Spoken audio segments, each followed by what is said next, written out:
Welcome to I'll Be There, the ultimate wedding podcast by Priya and Nim from Pristine Events.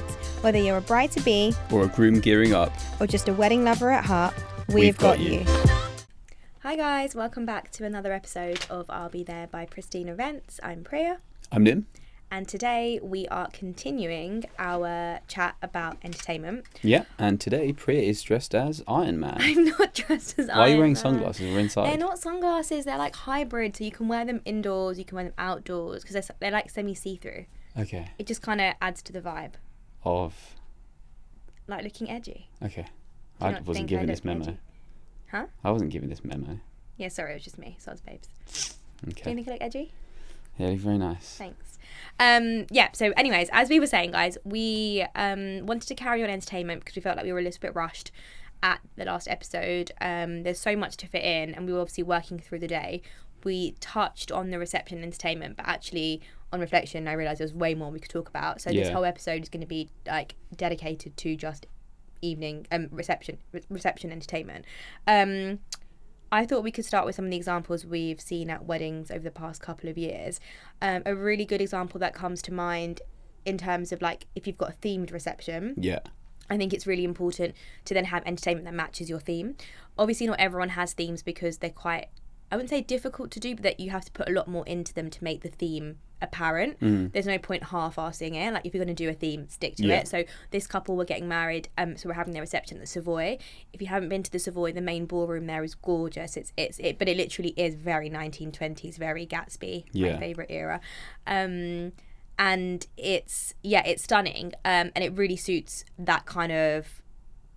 Is it old money? No, maybe not. Very 1920s. It's just very grand. It's like a sort of stately home type sort of structures and high ceilings inside. It's suited that sort of, it's suited to sort of grand decor and that sort of 1920s look about it. Like the fact that they had a band, and then, as I'm sure you're going to go on to say, like they had flapper girls, which I thought really tied in nicely with the theme that they had.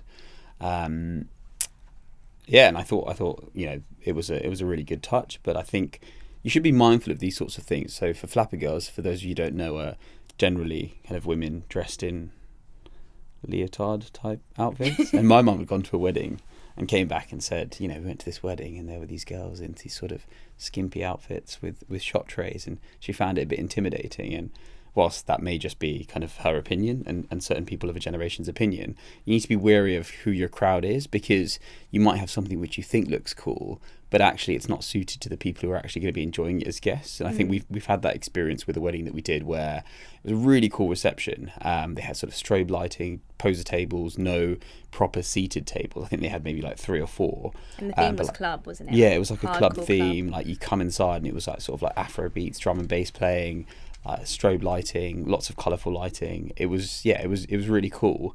But it also meant that, guests were coming, and I think I'd say probably like 70% of the guests were over the age of 50 or 60. Yeah. And they were coming in and they were just like, I need a table of 10. And I'm just like, look around, there are no tables. Like, this is quite clearly a standing event. And I think either communicate that with your guests if that's what you're going to do, or don't do it if that's who your guests are, or change your crowd. Like, invite more younger people and just say maybe the reception isn't for elder people. But I think, just whenever it comes to entertainment, just make sure it's not just something that you're getting that it looks cool. Make sure that actually the guests who you're inviting are actually going to enjoy it. Yeah, that's a really good point. Thank you. I think going back to what I was saying about the whole theme, in that not all, if you are going to do a theme, think about the venue that you are getting married in. So obviously they did their whole theme based on the fact that the whole vibe there was 1920, so everything flowed, the decor, the entertainment. But for example, if they picked that venue and then they wanted like boho decor with like pampas and wood, it just wouldn't have worked. So I think just bear that in mind. And then they had, like you mentioned, they had flapper girls, which I thought was really cool. Who were there at the door to welcome guests as they came in. So they had one on each side. That was really great. And at the same time, they had like a 1920s jazz style band playing. And they were just playing for the entrance of guests and I think the initial set and the welcome of the bride and groom. But again, it was really nice because when you walked in, you felt like you were in this immersive world where everything was 1920s. You weren't just in a wedding reception, you were in the 1920 with the flapper girls and the music and the decor and then like the feathers and like everything really tied together well. So that's another example of, I think, like really thinking about your theme. I haven't been to one of these weddings, but I have seen on Instagram someone's done like a Cirque du Soleil style reception. That's cool. Yeah, really cool. And the decor was very much like that, but then they had like what are they called? Acrobats. Yeah. Acrobats. They had like installations of them on the actual dance floor, like hanging and doing some stuff, like as guests entered. Oh, cool. So like with those long drapes and the wheel, like the wheel, circle wheel, the hoop. Yeah. Obviously, thinking about budget and the production value, that would obviously be if crazy. that's not in your budget to get like professional acrobat artists, then maybe like sway away from it. But if you want to hire the Cirque du Soleil cast, then but I mean, I just thought it was great that they committed to their theme, and like you can't just, it goes back to my point, you can't just pick a theme and then nothing is actually of that what theme. I would say on themes is, and we're getting slightly on a tangent, they're like, how do you feel, and I know what you're going to say actually, I don't know why I'm asking you this question, I should ask someone else, but like, how do you feel about asking your guests to dress according to the theme? I think with the Gatsby theme it's fine because it's basically just like black tie and whatever long dresses, and I guess Cirque du Soleil might be the same thing, but I don't know if you did something like a white theme, how do you feel about that, like asking all your guests to wear white? To be honest, I'm seeing more of this now with like, especially our destination weddings, we're doing wardrobe planners, so you are telling guests like, for the haldi you are going to wear yellow, or for the wedding you're going to wear sage green, like I personally don't have an issue with it, but I'm thinking about it from a bride's point of view, and I know you're going to think about it from a group, from a guest point of view, from a practical point of view, from a don't be selfish point of view, and that you're making people now buy new outfits in those colours. So I think I see both sides. I do think when I have seen events and everyone's in one colour, it does look really nice. Like Kim's wedding in Portugal, everyone was in black. There was something really epic about how it looked. But black is an easy colour, I think. Sometimes if you're picking like I think that's the right level of like getting people to wear a specific colour. Like my friend's wedding in Sri Lanka, they did the same thing. But I think if you're asking people to kind of, like 100% go out and buy new outfits, then I think you need to be a bit wary of that. Interestingly, I actually think that it would be more suited for a destination wedding, even though they're already forking out to come to your wedding. I actually think people would be more okay with buying an outfit, because I'd like to think that in their minds they're going on holiday, and most people might buy a new swim like outfit or like something for their holiday. Whereas, and this isn't to put down like weddings in the UK, but when you're going to a wedding on a Saturday, like you're not really thinking about it until the Saturday, and so it's like, wait, so you want me to like go out and buy an outfit like a few weeks before, make sure it fits, like make sure it fits with the colour. I think people would probably get a little bit annoyed. So if you are going to do a theme, make sure it's a theme that isn't too kind of imposing on the guests and relying on them buying new outfits, unless you're going to pay for it. I'm just laughing because that's such a you pro guest. And it's such a you to be like, I'm just thinking that I think the guests should all wear this really specific shade of yellow. I'm like, Freya, no. I didn't actually do that for any of our wedding because it wasn't a thing back then. I probably would do it if we weren't getting married now, but missed that boat. Okay, back to our point because we digress. So I think themed entertainment's really cool. A really obvious one that a lot of people get, but it still counts as entertainment, is photo booths. I actually think, although I see them at every wedding, I actually think they're a great addition to every wedding because people love them. I've never seen an empty photo booth queue. Like there's always, unless we obviously close it for speeches and stuff. I've never seen it empty. People always go up. I actually think it's really sweet. A lot of the older people quite like it because it's quite new to them, and like they like that they can print it and take it home. They take pictures of different family members. Well, that, and I think it's just like a fun thing that they can do, especially because a lot of things in the reception are centered around drinking, and typically the elder people aren't going to be like getting wasted, so it gives them something to do. I think that's what it is, right? Like entertainment is to kind of break up the evening and give people something to do. And we're going to come on to this in a second, but even live food stations are an example of entertainment, because you're going to have food at a wedding, but when you're like seeing people cook in front of you, or they're bringing it in a truck, it's something slightly novel that you're a bit like, oh, that's quite cool, and it adds to it. Yeah, definitely, because not everyone at your wedding is going to be getting drunk and dancing. So on the note of photo booths as well, it's not just the fact that, I mean, there's so many different types of photo booths, right? You've got the 360 ones, you've got like the fixed camera with the different backdrops, you've got a bunch of other ones that I can't even think of, like the actual fixed like 3D structures where you kind of go in and like, you know, they've got the Vogue sign outside, the magazine style ones. Like there's so many different ones, but I think the ones which I think are best is where it's sort of linked to the guest book. Yeah. So whatever they're doing with the photos, it's not just like here you go guest, like here's a random photo of you and like 5 people you're never going to speak to again. Here's a photo which you can stick in the guest book and then write something. So then it's for the couple, and then they can also get a copy for themselves, either digitally or like a physical copy. And then I think, you know, it's serving multiple purposes. It's keeping the guests entertained, but it's also like filling out a guest book. Yeah, I agree. I think it's nice when it's used as a guest book. It's nice for you as well to look back and see what your guests were up to. Like, oh, I know these guys were together, or like, and also see them probably all getting progressively drunker as they come back was also nice, and also cost effective if you're using it. I actually think I like it when photo booths provide physical copies. I get a bit like when they're like, okay, now scan this and you can get the link directly to your phone and download the picture, but I'm like, no, but like, I don't know if I'm biased because I just want the physical copy because I put everything on my pristine memory board, but I think it's nice for guests I think that's to from a have... supplier's point of view, but I think most guests would probably be like, what are they going to do with it? They're going to put it on Instagram, right? No, people put it on their like fridge and stuff. Yeah, I mean, I guess it's how close you are to that couple, right? Yeah, true. Like, you see, if you go to a wedding like twice a year, like how many pictures on a fridge are you going to have of like you and a bunch maybe of your whole people? fridge is just like just like year of different people's like receptions. But yeah, I mean my personal preference is to have physical copies, but it is nice to know there is an option for digital, and sometimes I think it works out cheaper as well. So Photobooths is great. On that note as well, do you think it should be inside the room or outside the room? I think outside the room, just because like a lot of the photo booths actually take up not just the actual booth itself, but like the queue around it, the props, the guest book table next to it. Like it can, unless you've got a massive room, I think it would take up quite a lot of space. Like it goes against everything that I'd say normally, because I like the fact that I like when a bar is in the room, because you don't want anything to draw guests outside of the main room.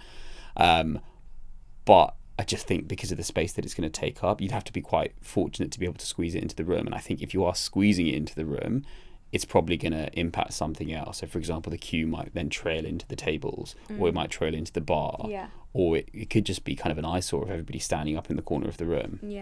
But if you are keeping it open outside, you need to make sure that most of the time the photo booth teams have always been like super friendly and super nice and like listen to us, but like make sure like if you're telling them to like stop at a certain time, i.e. during speeches or dances, they listen, and then they are quite clear with guests, because oftentimes the guests, especially when they've had a couple of drinks, are, oh no, we've been queuing for so long, like the team should make sure it's on them to be like, don't worry, we'll save your space, like just come to the front. Obviously they're not gonna like do a ticketed thing, and like maybe the 5th person in the queue might have to like end up being the 10th person in the queue, but like if you're just going to be like, oh, let's finish the queue first, then it's, it's going to delay the day. And people are like that. Even when we close it, they do just linger around. But like, oh no, it'll just be quick. I'm like, okay, but there are 200 people waiting, so 2 minutes for you is 400 minutes, and that's going to be like 6 hours or something after the reception ends. And I think also with photo booths, I just thought of something else. The props, obviously a lot of them come with props, which is great, but I actually think we always talk about like personalizing your wedding, or like trying to make it a bit unique. And actually, if you bring your own props, whether it's to do with you guys as a couple or something that you really like. So for example, our couple next month who we're doing the full planning for, we knew that they loved Friends, like that's their thing, like the show. So they've got like these personalized Friends related props, and like that's their photo booth props, and that's also another way to make it a little bit different, so you're not just having a standard photo booth. So I think if there is a way that you can do that would be a great way to kind of, and it's an inexpensive way to add a bit of personalization into your wedding. So I think photo booths is a great shout. I love them. I think you talked about it earlier, but food and drink in general, like that is a form of entertainment depending on how you do it. So we obviously spoke with Harvey about flair bartending, about having like the 3D martini trees, about having a flavor blaster so guests can like shoot their flavor into their martini and make it flavored. Like those interactive things are great, and and are counted as entertainment, because you're not just picking up a drink, you're picking your flavor, it's becoming an experience. And obviously you touched on food, like interactive food. Yeah, exactly. Like with food, like obviously everybody's I'd hope get being fed at the wedding. But there's so many different types of things that you can do with food, and the way that you present it, the way that you deliver it, the way that people interact with it as guests interact with it when they're receiving the food. And I think adding those things, like add something to the wedding, I think for the most part they are going to add an additional cost unless you're doing it instead of a seated meal. So like we've been to weddings where, you know, maybe earlier on in the day they've had like a seated meal, and then in the evening they've solely just had food trucks. And it's really cool. It's really, I think, particularly in the Asian industry, it is definitely different. You probably have to kind of suck it up, or the guests might have to kind of suck it up and be like, oh wait, I have to get up and go get my food. But actually once they've done that, they'll be like, okay, cool, I can choose my toppings, or I can get this and I can get that, and like, oh look, there's an ice cream van as well. Like having a few different things I think is a really nice touch with your kind of existing caterers, or your kind of, I guess, more standard catering. Like you can ask for things like live stations. So within the Asian sort of food scene, you can get like dosa stations, you can get pani puri or like golgappa stations, you can get lots of different types of food stations. You get like fruit platter stations, which again sounds really basic, but like just having like fruit like just displayed like out there, and then they can cut it in front of you. I think that's a really nice thing to do. But yeah, like lots of things that you can do with food, which will keep the guests entertained. Yeah, no, I agree. And I think we're definitely seeing a lot more of it, like you said, either as an alternative or sometimes as evening food. So you've had your main like dinner, and then people will do that later on. Stuff that I think we've seen has been like popcorn stalls, nacho stalls. So like snacky foods, but like a massive hit. I've also seen like a lot of dessert live stalls. So I've seen like churros, waffles, mini pancakes, mini waffles, and they're always a hit because again they're bite-sized portions. They're not huge and super messy because people are a bit put off when it's like a massive plate of stuff, and then you can pick your toppings, and again it's just that experience of being like, oh, I want this, and it's made right in front of you. Ice cream stall, like you mentioned. I think also if you are doing this, I think tailor everything to the time of year of getting married. So obviously if you're getting married in the summer, doing like ice cream or sorbet like truck would work really well. In the winter you might want to do more like a mulled wine or hot chocolate truck. I've seen that. We did they had that. a marshmallow one as well at Marshmallow Station. We did that at one of our winter weddings last year, didn't we? We had like hot chocolate, mulled wine, like a live stall there, and like a small stall, so everyone picked up their s'mores, and then like heated them up and everything. So I think just cater it to your weather. But I have never seen people not be impressed by them or not use them. Things that are kind of, I wouldn't say generic, but are used all year round. An obvious thing would be pizza stalls, always really popular. We've seen like Indian street food stalls, Lebanese type stalls, Mexican stalls as well have been like with your like nachos, and you can make like your own burrito bowls and stuff. So I think there's a big variety you can do, and actually again, if you both have a favourite food that maybe you didn't have as your sit down, then that's your time. That can be your like late night food. That's a good idea. Mutton rolls. Yeah, exactly. So I think that's definitely a good idea as well. And then other cool quirky things we've seen have been like I've seen like a fortune teller and tarot card reader. Ooh, which is quite cool. Say? No, I didn't like use them, but I've seen that, and that was quite popular as well. So I think again, anything just a little bit different, I think people will like. It's just magicians. I think we touched on last time, but magicians are always great. Yeah, we had one recently at my sister's event, and we loved him. So shout out to AK Magic 52. But yeah, like I think anything that can interact crowds and anything that gets people mingling, talking and up is a winner. What you don't want is people sat down for like 4 to 5 hours, like bored and waiting to leave basically. So I think magicians are also great. We touched obviously on dancers last time, and I know you felt a type of way, but we spoke about how it's a great way to show your culture off or show the theme off, like we said, if you have got a certain like theme. Another form of, I guess, I don't know if you'd count this as entertainment, but I put down like using your screen. If you've got a screen set up with your DJ and production, using that as entertainment. In what, to display your pre-shoot photos or like a same day edit, or just all of the above? Yeah, like I think just if you're using and paying for a screen, it should be used as part of your entertainment. Yeah, I've seen it where they've literally just put their logo. Yeah. And then occasionally the DJ's brand. Logo. Yeah. Which, I mean, what's the point? Yeah, I don't know. And that's why I think, again, if you are having a screen and you're paying for a screen, please start thinking about early on, what would you use it for? And it shouldn't just be for speeches. Like, whilst I'm an advocate for multimedia use and stuff like that for speeches, if it makes it more interesting, that shouldn't be the sole purpose of it, because these are like really high-tech, high-quality screens that aren't meant for like photos from 2005 taken on a Nokia. Like, you know, you use it for your pre-shoot photos. If you can get a photographer or videographer who does same-day edits, like, try and get them to do a same-day edit, fit that into your timeline so that they have enough time. Do you like same-day edits? I think they're sick. Do you? Yeah. No, I was going to say no, right? Yeah. No, I think that's like, I think it's really cool. And even as like going as a coordinator, a planner to these weddings, like, I'm like, oh, that actually looks incredible. And like, sometimes you're looking at it like, wow, that looks better than the day actually was. I think there's something really epic about it. Yeah. And I feel like whenever I watch them, I always get like goosebumps. I don't know if it's because of the emotional music and just like everyone's there, and I don't know, like, I feel like everyone's on such a high, and typically they play it before they open the dance floor. So everyone's like buzzing, they've eaten, they've had a few drinks, they're ready to go, and then you see like all these key moments of the day, and then obviously the dance floor opens. It's a very like heightened adrenaline. Yeah, it's mad though when they moment. also include bits from the reception. Yeah. And I'm just like, how are you doing this? Yeah. Like, it's literally just happened, and then you're just showing it in like a really high quality format with backing music and edited incredibly well.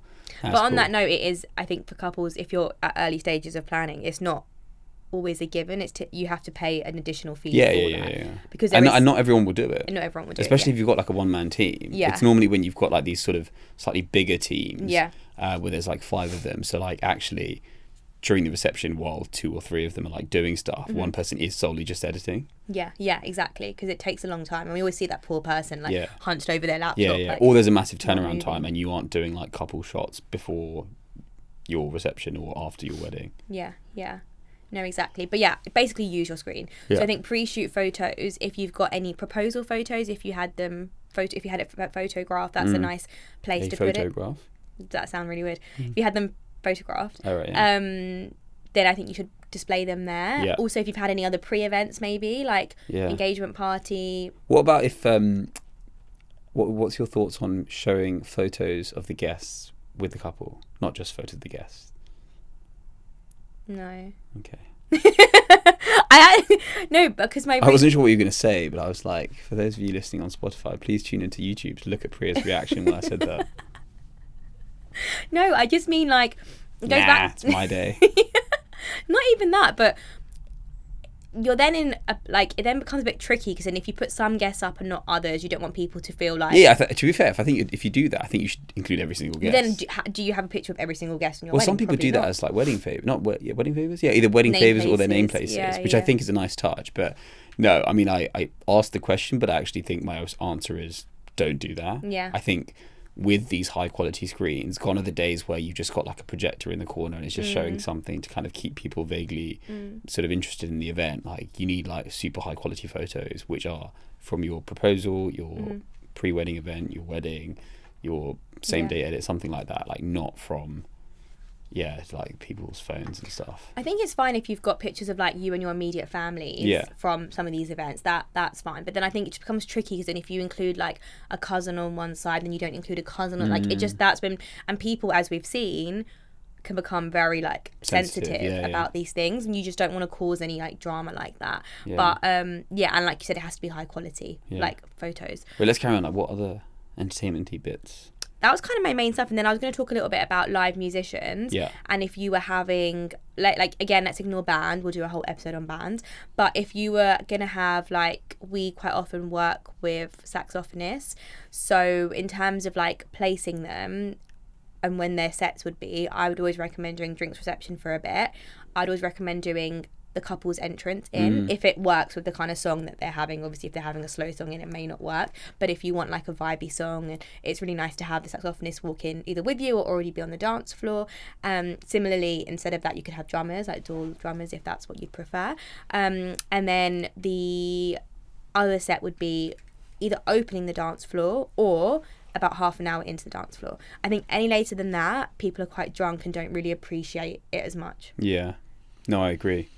Other musicians that I think we've seen that are quite popular are like percussionists, like bongo players and steel drums. Yeah, like any of those kind of, I think they're really cool. And I think again it depends on your vibe. Some of our couples are quite like Ibiza party, like that kind of vibe. So it would make sense to have an extra musician there to like give it that whole vibe. What does this come under entertainment? Like, you know, like dry ice, cold sparks, those guns that people use. The CO2 guns. How do you feel about those?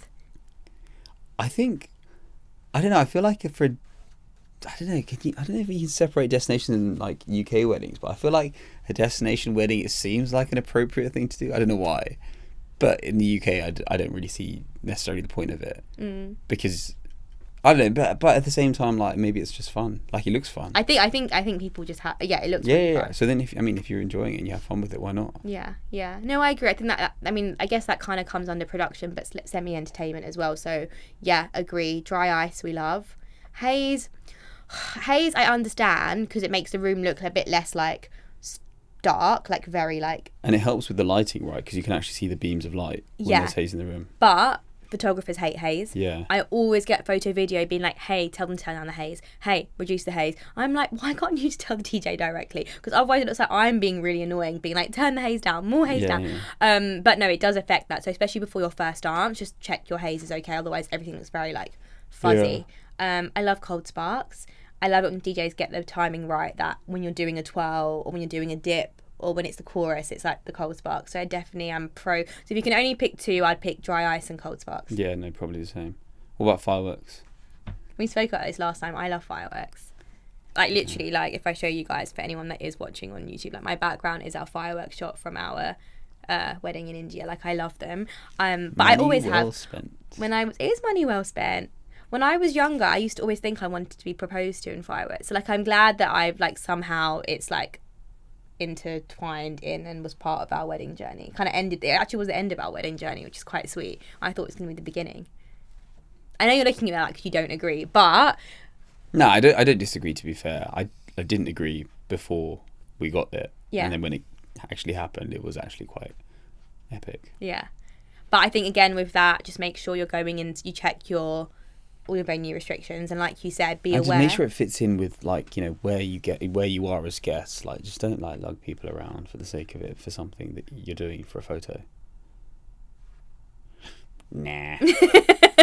No, I get it, but like what can you do? Because you can't especially in the summer, it's not like you can do it. Like in the winter you could actually maybe start doing a drinks reception. That could be quite nice. Like at the end of your drinks reception, do the fireworks and get everyone in. But in the summer it doesn't get dark till like 9 or 10, so what are you going to do? Then not do fireworks. But what if it's your dream to do fireworks? Get married in the winter. No. This is what I had to deal with planning, guys. But yeah, like I just feel like, I think try and make it as practical as possible. But also, you don't need everyone out. Just get the key people, leave the elderly inside. They don't really care. They don't. We should do a whole episode on how like much you hate the elderly. No, I don't. I don't want them to come out and watch the fireworks because it's going to take them ages to come out and they're going to be like, why have I been dragged out for 2 minutes? That was my point. I love the elderly. They're really sweet. Okay, let's do a whole episode on it. No, you love them the most. That's the difference. I'm just a caring guy. You are. If there's ever like anyone that needs wheelchair assistance, elderly assistance, anything to do with the elderly, Nim is the guy at the weddings that will deal with that. I'm not insured for what I do for these elderly people. You're a doctor, so I feel like it's still helpful. Hippocratic oath. Anyway, guys, I feel like we've been rambling, but hopefully that gives you like a few nuggets of inspo to start researching for entertainment for your wedding. So we will see you next week for another episode. Bye guys. Thanks for listening. Please like, follow, subscribe for more.